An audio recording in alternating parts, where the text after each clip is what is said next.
Hello बच्चों, good morning all of you.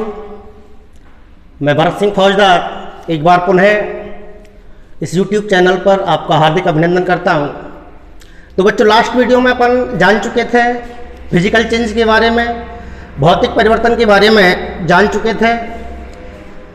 Discuss किया था जब कोई पदार्थ अपनी एक अवस्था को छोड़ करके अन्य अवस्था को प्राप्त करता है तो इस प्रक्रम को अवस्था परिवर्तन कहते हैं। मुख्य रूप से दो प्रकार से होता है अवस्था परिवर्तन, जिसमें पहला प्रकार बताया था मैंने आपको फिजिकल चेंज, और दूसरा जो प्रकार बताया था वो बताया था कौन सा, केमिकल चेंज। फिजिकल चेंज के बारे में पढ़ चुके थे, आज पढ़ेंगे केमिकल चेंज, रासायनिक परिवर्तन। कौन सा परिवर्तन बच्चों? रासायनिक परिवर्तन। इंग्लिश कहें तो केमिकल चेंज। कौन सा चेंज? Chemical change.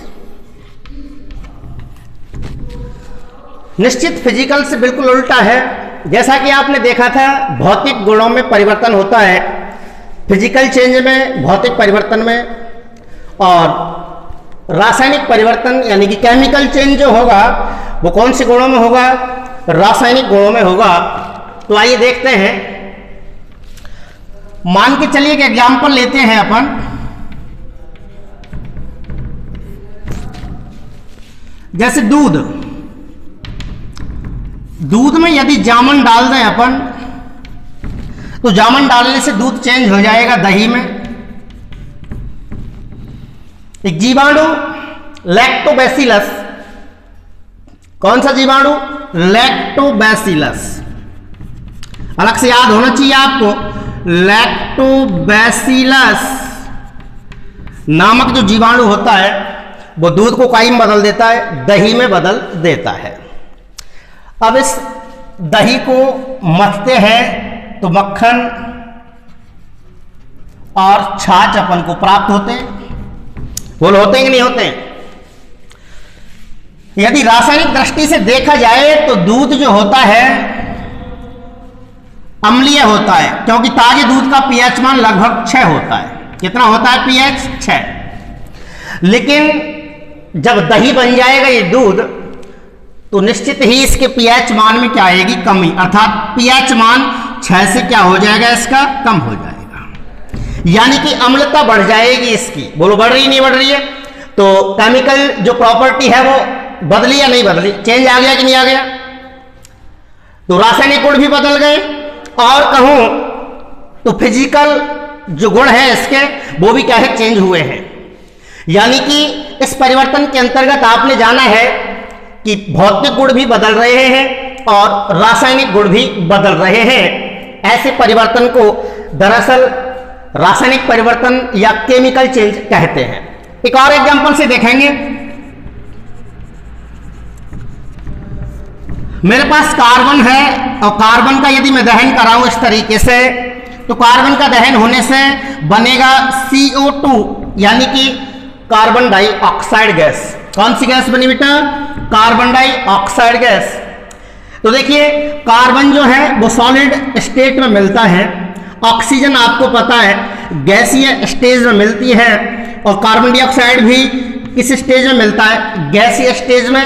तो यहां देखो ये अभिकारक के रूप में सॉलिड है यहां, और ये क्या है? गैस है। अवस्थाओं को कल आपने पढ़ा था फिजिकल प्रॉपर्टी यानी कि भौतिक गुण। तो बदल गए भौतिक गुण की नहीं बदले? भौतिक गुणों में परिवर्तन हुआ, और रासायनिक गुण भी बदले हैं। देखिए इन दोनों ने मिलकर के ये बना लिया है, इससे ये प्राप्त नहीं कर सकते हैं। जैसा कि कल हमने पानी से बर्फ बनाई थी और बर्फ से क्या बनाया था? पानी बनाया था। रिवर्स हुए थे वो। यहां ये कंडीशन नहीं बनेगी। इसके जो रासायनिक संगठन है वो इनसे क्या है? भिन्न है, पूर्णतः भिन्न है। तो यहां दोनों ही गुणों में चेंज हुआ है। इसी तरीके से अपन बात करें लकड़ी का जलना, लकड़ी का जलना या फिर कागज का जलना, कागज का जलना भी कौन सा चेंज है? केमिकल चेंज है। क्यों? क्योंकि लकड़ी और कागज के जलने से भी कौन सी गैस बनेगी?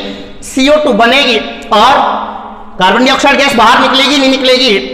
लेकिन कार्बन डाइऑक्साइड गैस से राख भी बनेगी, यहां लकड़ी के जलने से यहां भी राख बनेगी कि नहीं बनेगी? उनसे दोबारा इन्हें प्राप्त नहीं कर सकते हैं। यानी कि एक सीधी बात समझ में आ जानी चाहिए क्या, कि रासायनिक परिवर्तन में एक नया पदार्थ प्राप्त होता है, और वो नया पदार्थ रासायनिक गुण और रासायनिक संगठन में मूल पदार्थ से पूर्णतः क्या होता है बेटा? भिन्न होता है। यहां देखिए, ये नया पदार्थ प्राप्त हुआ था CO2, ये मूल पदार्थ है, इसके इनसे भिन्न है कि नहीं है? ये लकड़ी जल जाएगी तो लकड़ी के जलने से राख बनना स्वाभाविक है, कागज के जलने से भी राख ही बनेगी कि नहीं बनेगी? क्या उस राख से अपन दोबारा ये प्रोडक्ट बना सकते हैं क्या? नहीं बना सकते हैं। तो यहां भी कौन सा नया पदार्थ प्राप्त हुआ है, अर्थात जो नए पदार्थ बनते हैं वो नए पदार्थ मूल पदार्थों से पूर्णतः क्या होते हैं? भिन्न होते हैं। ऐसे परिवर्तन को रासायनिक परिवर्तन या केमिकल चेंज कहते हैं। रासायनिक परिवर्तन या केमिकल चेंज के रूप में जानते हैं। तो आइए एक बार पुनः परिभाषित कर देते हैं। तो इसके अकॉर्डिंग क्या डेफिनेशन निकली कि ऐसा परिवर्तन जिसमें परिवर्तन के फलस्वरूप एक नया पदार्थ प्राप्त होता है जो रासायनिक गुण और रासायनिक संगठन में मूल पदार्थ से पूर्णतः क्या होता है? भिन्न होता है, रासायनिक परिवर्तन कहलाता है।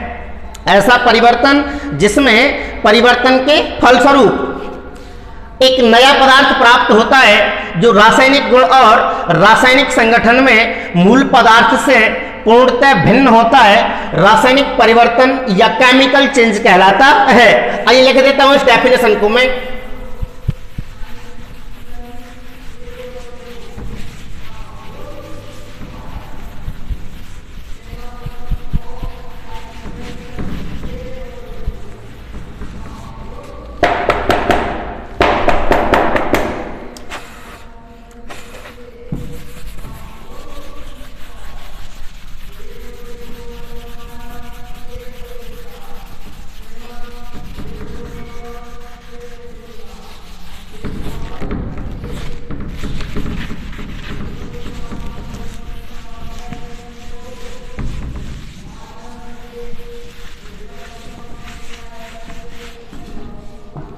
हाँ, तो अभी पढ़ रहे थे अपन कि ऐसा परिवर्तन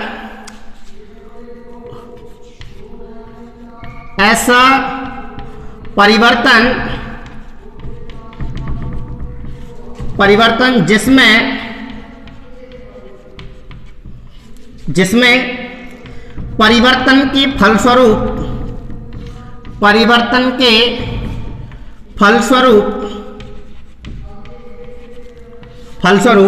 एक नया पदार्थ प्राप्त होता है। ऐसा परिवर्तन जिसमें परिवर्तन के फलस्वरूप एक नया पदार्थ प्राप्त होता है जो रासायनिक गुण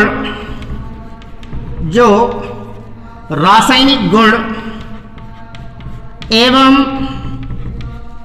रासायनिक संगठन में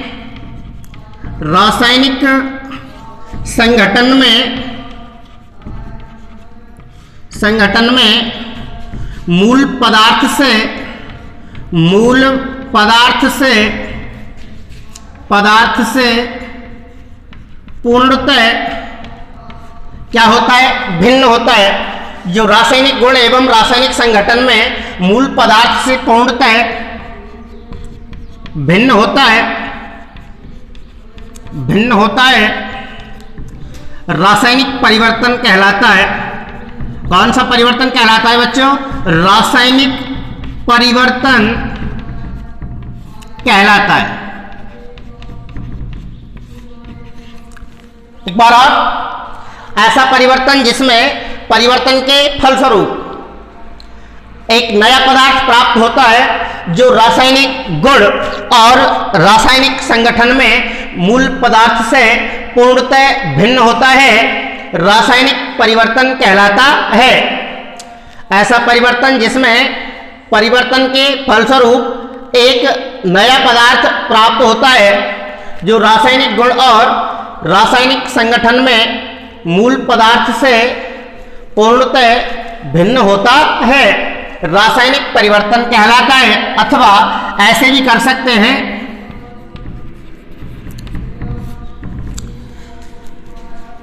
ऐसा परिवर्तन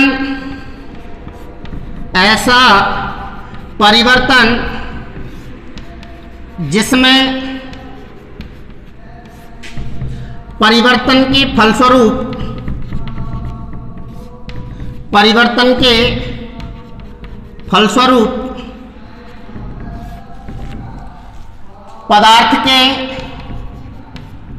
पदार्थ के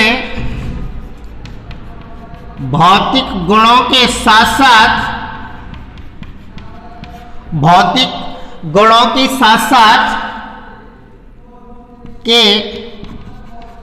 साथ रासायनिक गुण भी, कौन से गुण? रासायनिक गुण भी बदल जाते हैं, रासायनिक परिवर्तन कहलाता है। रासायनिक परिवर्तन कहलाता है।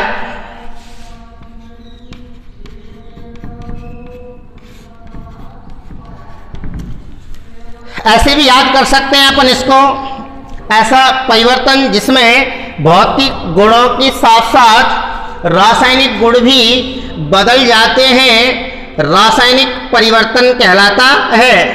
ऐसा परिवर्तन जिसमें भौतिक गुणों के साथ साथ रासायनिक गुण भी बदल जाते हैं, कौन सा परिवर्तन कहलाता है? रासायनिक परिवर्तन कहलाता है। तो दोनों ही डेफिनेशन आपके पास है, आपको जो बेटर लगे वो याद रख सकते हैं। फॉर एग्जाम्पल देखिए, कुछ एग्जाम्पल लिख सकते हैं,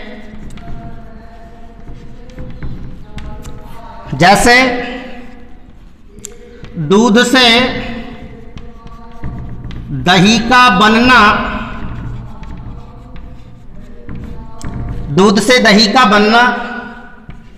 भोजन का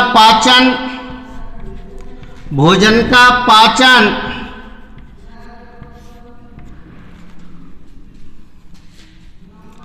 लकड़ी अथवा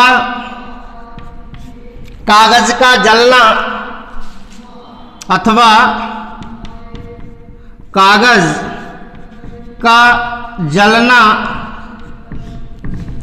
कोयले का जलना भी कर सकते हैं आप, कोयले का जलना,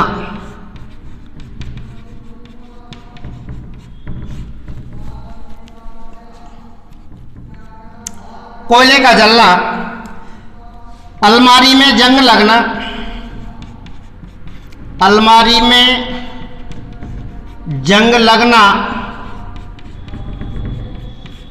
अथवा ऐसे भी कह सकते हो आप इसको, लोहे पर जंग लगना, अलमारी में जंग लगना अथवा लोहे पर जंग लगना भी कह सकते हैं आप इसको, है ना। इसके अलावा चांदी के ऊपर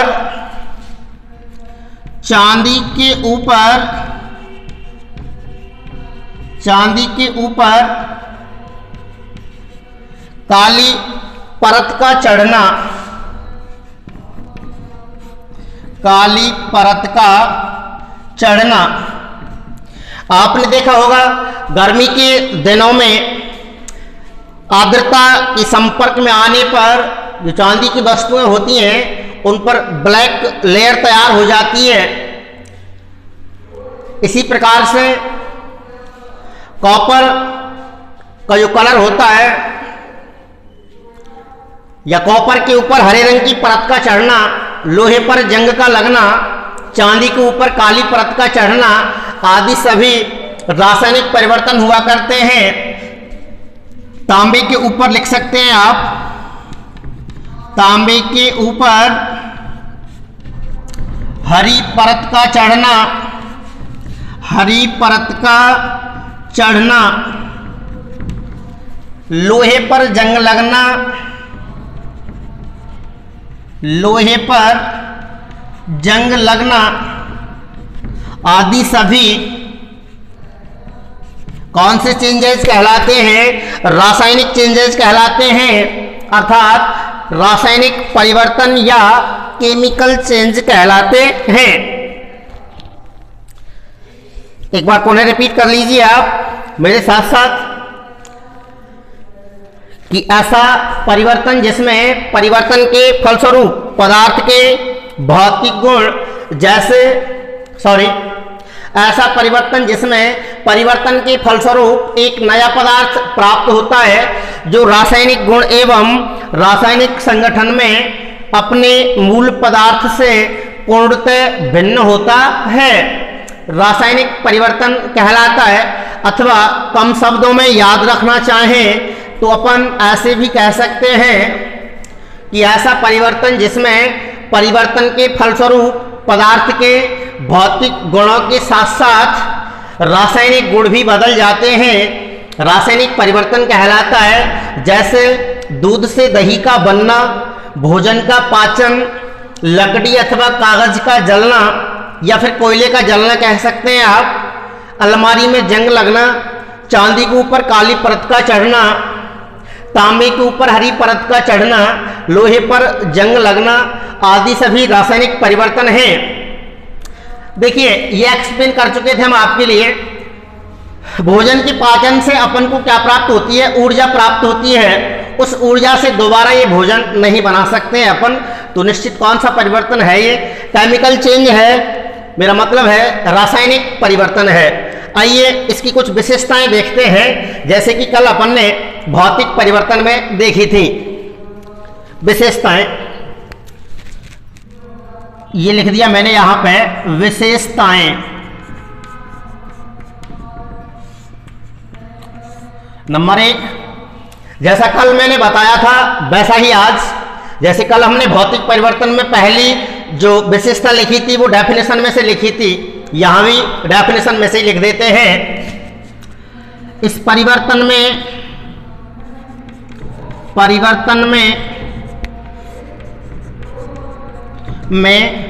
भौतिक गुणों के साथ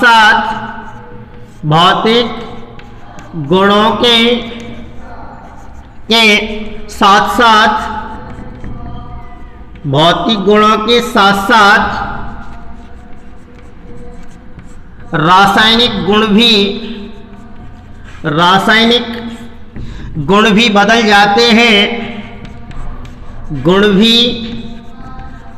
जाते हैं, क्लियर है? इस परिवर्तन में भौतिक गुणों के साथ साथ रासायनिक गुण भी बदल जाते हैं। नंबर 2, यह परिवर्तन अनुत्क्रमणीय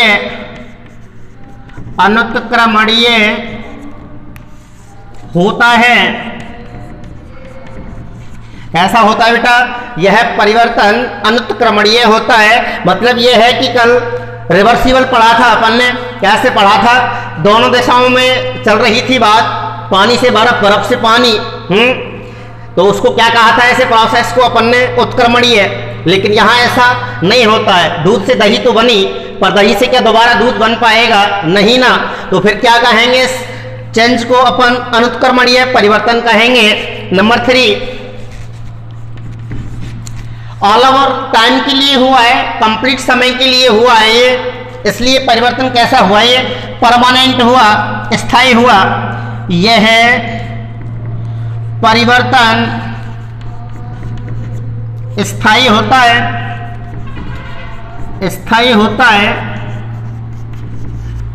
कैसा होता है बच्चों? स्थायी होता है। नंबर 1, 4th पॉइंट और ऐसे लिख सकते हैं, परिवर्तन का परिवर्तन का कारक हटा लेने पर परिवर्तन का कारक हटा लेने पर पदार्थ अपनी मूल अवस्था को परिवर्तन का कारक हटा लेने पर पदार्थ अपनी मूल अवस्था को प्राप्त नहीं करता है। परिवर्तन का यदि मूल कारक हटा लिया जाए तो भी पदार्थ अपनी मूल अवस्था को प्राप्त नहीं करता है। इसी प्रकार से एक ये बात और लिख सकते हैं 5th पॉइंट में, इसमें एक नया पदार्थ प्राप्त होता है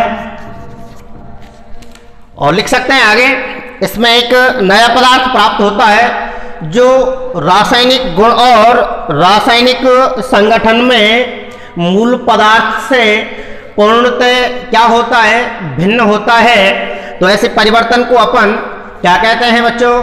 रासायनिक परिवर्तन कहते हैं। कौन सा परिवर्तन कहते हैं? रासायनिक परिवर्तन कहते हैं। ओके, क्लियर है? नेक्स्ट आगे देखते हैं।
देखो, यदि आपसे डिफरेंट पूछ लिया जाए, डिफरेंट करवाए आपसे कि रासायनिक परिवर्तन और भौतिक परिवर्तन में तुलनात्मक अंतर बताइए, तो आप दोनों को समझ सके हैं, दोनों को समझ चुके हैं, इसलिए आराम से आप यहां से डिफरेंट कर सकते हैं।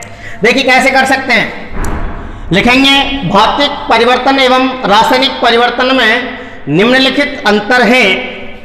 इधर लिख दिया आपने भौतिक परिवर्तन और इधर लिख लीजिएगा रासायनिक परिवर्तन।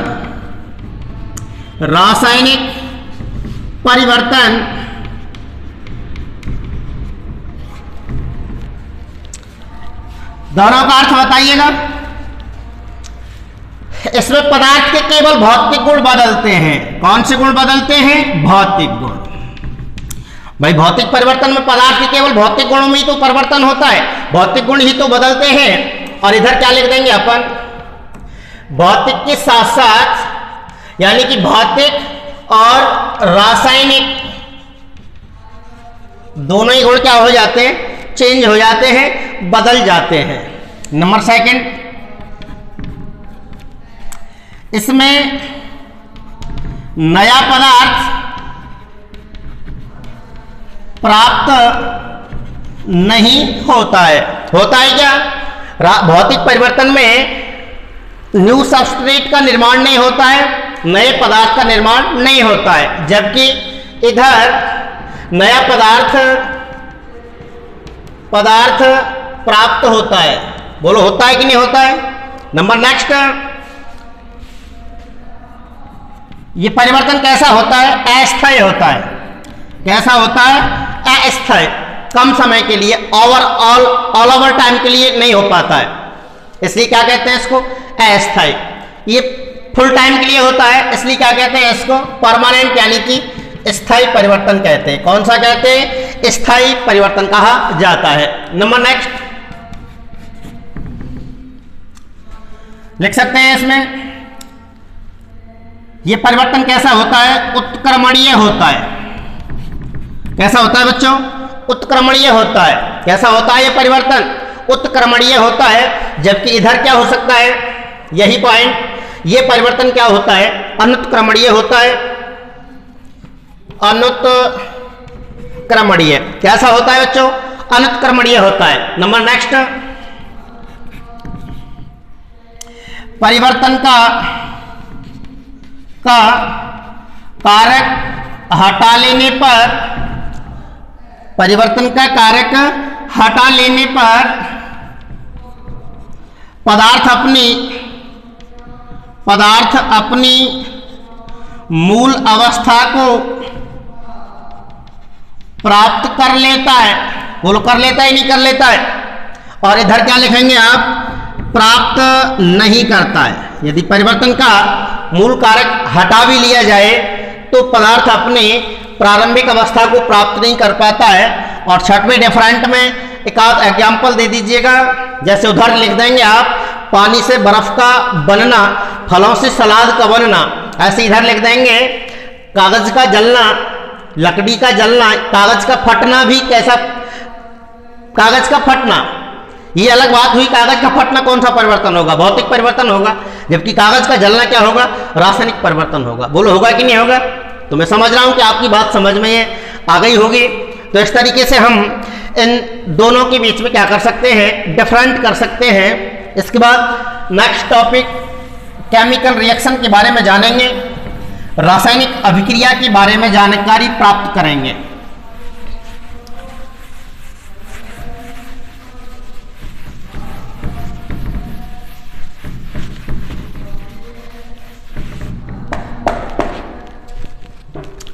रासायनिक अभिक्रिया या केमिकल रिएक्शन।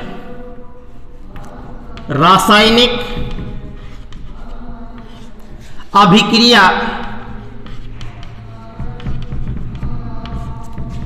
Chemical reaction.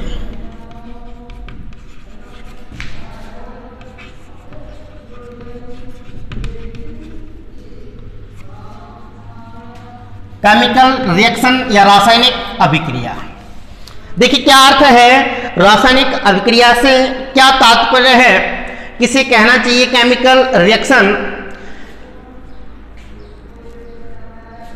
जैसा कि अपन ने अभी जाना रासायनिक परिवर्तन के बारे में, बस वहीं से लिखना है यहां कुछ बात कि किसी पदार्थ में रासायनिक परिवर्तन का होना ही रासायनिक अभिक्रिया कहलाता है। किसी पदार्थ में रासायनिक परिवर्तन का होना ही क्या कहलाता है बच्चों? रासायनिक अभिक्रिया कहलाता है। इस रासायनिक अभिक्रिया के फलस्वरूप नए पदार्थ बनते हैं जो रासायनिक गुण और रासायनिक संगठन में मूल पदार्थों से पूर्णतः क्या होते हैं? भिन्न होते हैं। बोलो, होते कि नहीं होते हैं? लिख देते हैं, किसी पदार्थ में रासायनिक परिवर्तन का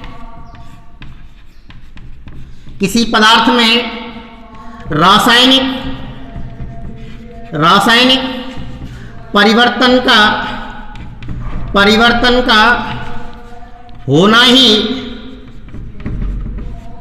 किसी पदार्थ में रासायनिक परिवर्तन का होना ही रासायनिक अभिक्रिया, किसी पदार्थ में रासायनिक परिवर्तन का होना ही रासायनिक अभिक्रिया कहलाती है। इसके फलस्वरूप नए पदार्थ प्राप्त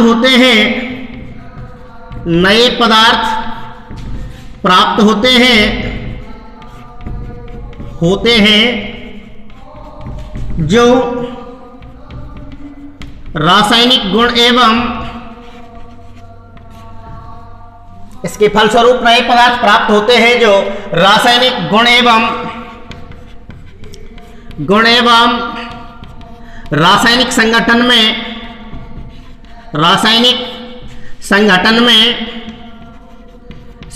में मूल पदार्थ से पूर्णतः क्या होते हैं बच्चों, भिन्न होते हैं। जैसे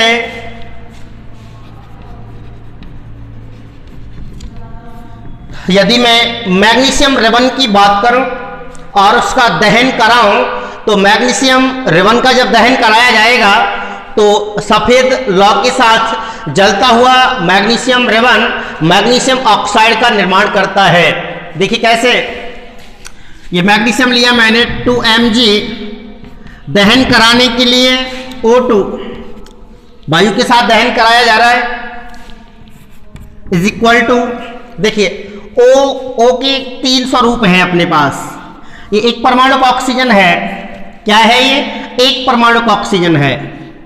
दिस इज, ये द्विपरमाणु ऑक्सीजन, और ये क्या है, त्रिपरमाणु ऑक्सीजन है। इसको क्या बोलते हैं अपन, ओजोन। क्या बोलते हैं बच्चों, ओजोन। इसको बोलते हैं ऑक्सीजन गैस, यानी कि प्राणवायु कहते हैं इसको, और दहन प्रक्रम के लिए ये क्या होती है, आवश्यक होती है, और ये अपना सिंगल यानी कि एक परमाणु ऑक्सीजन है। तो दहन के लिए अपन O2 प्रयुक्त करते हैं, तो 2 mg plus O2 is equal to क्या बन गया, मैग्नीशियम ऑक्साइड होगा 2 MgO। सफेद लौ के साथ जलता हुआ मैग्नीशियम रिबन मैग्नीशियम ऑक्साइड का क्या करता है, निर्माण करता है। तो ये इस पदार्थ में रासायनिक परिवर्तन हुआ है कि नहीं हुआ है ना। तो रासायनिक परिवर्तन होना ही क्या कहलाता है, रासायनिक अभिक्रिया कहलाता है। तो 2 mg plus O2 is equal to क्या बना, 2 MgO। आगे लिखा हमने, इसके फलस्वरूप पदार्थ बना नया, कौन, मैग्नीशियम ऑक्साइड, जो इन दोनों से क्या है, संगठन में और गुणों में क्या है, भिन्न है। तो ऐसे प्रोसेस को क्या कहेंगे अपन, केमिकल रिएक्शन या रासायनिक अभिक्रिया कहा जाता है। देखिए 2 चीजें क्लियर करें आप यहां से, किसी भी अभिक्रिया में 2 पक्ष हैं, एक पक्ष ये है और एक पक्ष ये है, यानी कि ये हुआ आपका LHS लेफ्ट हैंड साइड, और ये हुआ आपका RHS यानी कि राइट हैंड साइड। तो ये साइड होती है अभिकारकों की, किसकी होती है, अभिकारक। क्या कहते हैं बच्चों इनको, अभिकारक, अथवा क्या कह सकते हैं आप, क्रियाकारक। क्या कह सकते हैं, क्रियाकारक। और ये वाली साइड को क्या कहेंगे अपन, प्रोडक्ट की साइड है ये, तो क्या कहेंगे इसको, उत्पाद। उत्पाद कह दो, या क्या कह सकते हैं फिर, क्रियाफल। क्या कह सकते हैं, क्रियाफल भी कह सकते हैं। अब आपसे यदि पूछ लिया जाए कि भाई अभिकारक या क्रियाकारक किसे कहते हैं, अभिकारक या क्रियाकारक किसे कहते हैं, या फिर उत्पाद और क्रियाफल किसे कहते हैं। तो देखिएगा बिल्कुल क्लियर जवाब है आपके पास, वे पदार्थ जो किसी रासायनिक अभिक्रिया में भाग लेते हैं, ये पदार्थ भाग ले रहे हैं रासायनिक अभिक्रिया में, वे पदार्थ जो किसी रासायनिक अभिक्रिया में भाग लेते हैं क्या कहलाते हैं, वो अभिकारक या क्रियाकारक कहलाते हैं। यूं कह दीजिए सीधा, किसी रासायनिक अभिक्रिया में भाग लेने वाले पदार्थों को अभिकारक या क्रियाकारक कहते हैं। किसी रासायनिक अभिक्रिया में भाग लेने वाले पदार्थों को क्या कहेंगे बच्चों, अभिकारक या क्रियाकारक कहते हैं। या यूं कह सकते हैं, वे पदार्थ जिनमें रासायनिक अभिक्रिया होती है, अथवा यूं भी कह सकते हैं वे पदार्थ जिनमें रासायनिक परिवर्तन होता है, वो क्या कहलाते हैं, अभिकारक कहलाते हैं। इन्हें सदैव ही LHS यानी कि लेफ्ट हैंड साइड में लिखा जाता है। और ये कैसे डिफाइन करेंगे आप उत्पाद या प्रोडक्ट को, बिल्कुल इसका अपोजिट है। क्या कहेंगे कि अभिकारकों की क्रिया के उपरांत, अभिकारकों की क्रिया के उपरांत बने पदार्थ क्या कहलाते हैं? उत्पाद या क्रियाफल कहलाते हैं। अभिकारकों की क्रिया के उपरांत बने पदार्थों को क्या कहते हैं अपन? उत्पाद या क्रियाफल कहते हैं। और इन्हें सदैव ही कहाँ लिखते हैं अपन? RHS में लिखते हैं, राइट हैंड साइड वाले छोर में व्यक्त किया जाता है, इनको लिखा जाता है। तो इस रिएक्शन में देखिए 2Mg और O2 ये दोनों LHS लेफ्ट हैंड साइड में है, दोनों में रासायनिक परिवर्तन भी हुआ है, दोनों के मध्य अभिक्रिया भी हुई है, तो इनको क्या कहेंगे अपन? अभिकारक या क्रियाकारक कहेंगे। और इधर में देख लीजिएगा आप, ये अभिकारकों की क्रिया के उपरांत न्यू पदार्थ, न्यू प्रोडक्ट तैयार हुआ है, तो इसको क्या कहेंगे अपन? उत्पाद या क्रियाफल कहते हैं। तो इस अभिक्रिया में 2Mg और O2 तो क्या है? अभिकारक, और इनकी क्रिया के उपरांत बना नया पदार्थ जो है मैग्नीशियम ऑक्साइड, ये क्या कहलाएगा? उत्पाद या क्रियाफल कहलाता है। Okay, thank you all watching this video.